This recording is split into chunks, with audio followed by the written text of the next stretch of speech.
എടോ, നമുക്ക് ഹൈക്കോർട്ടിൽ ഒരു കേസ് ഫയൽ ചെയ്താലോ? ക്രിസ്ത്യാനിയാണെന്ന് പറഞ്ഞ് ജോലിയിൽ നിന്ന് പിരിച്ചുവിടുന്നത് എവിടുത്തെ ന്യായോ? ഏയ്, ഒന്നും വേണ്ട ജയ.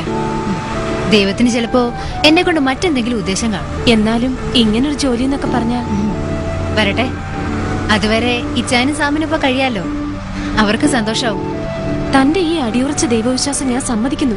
പക്ഷേ ലിസ, ഈ ലോകത്ത് ആയിരക്കണക്കിന് ദൈവങ്ങളും മതങ്ങളും ഉണ്ട്. അതിനിടയില് യേശു മാത്രം രക്ഷകനെന്ന് തനിക്കെന്താ ഇത്ര ഉറപ്പ്? യേശു ആവില്ല രക്ഷകനെന്ന് തനിക്കെന്താ ഉറപ്പ്?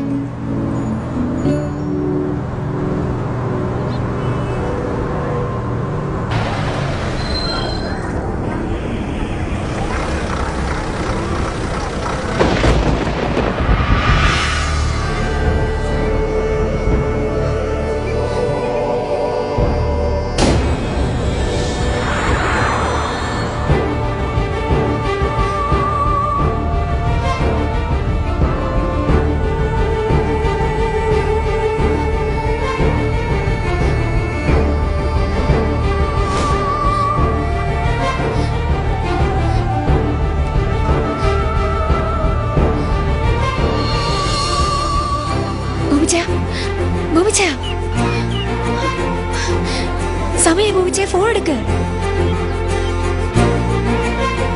യേശുവിന്റെ വീണ്ടും വരവ് അടുത്തു കഴിഞ്ഞിരിക്കുന്നു.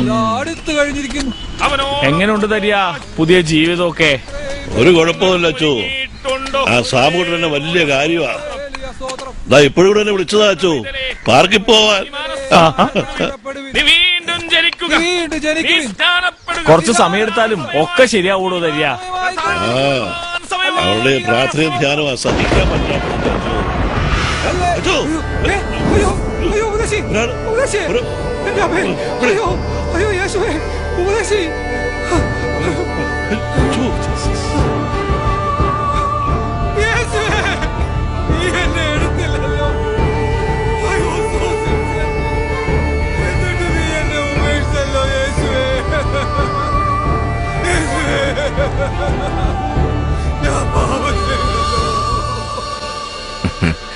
എടോ, ഞാൻ വീണ്ടും ഒരു പിതാവാകാൻ പോവാടോ.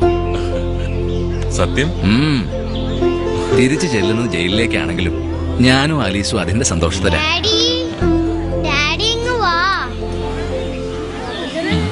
താൻ ചെല്ലടോ, ഞാനിവിടെ ഇരിക്കാം.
ആയിരക്കണക്കിന് ആളുകളെ ലോകമെമ്പാടും കാണാതായിരിക്കുന്നു.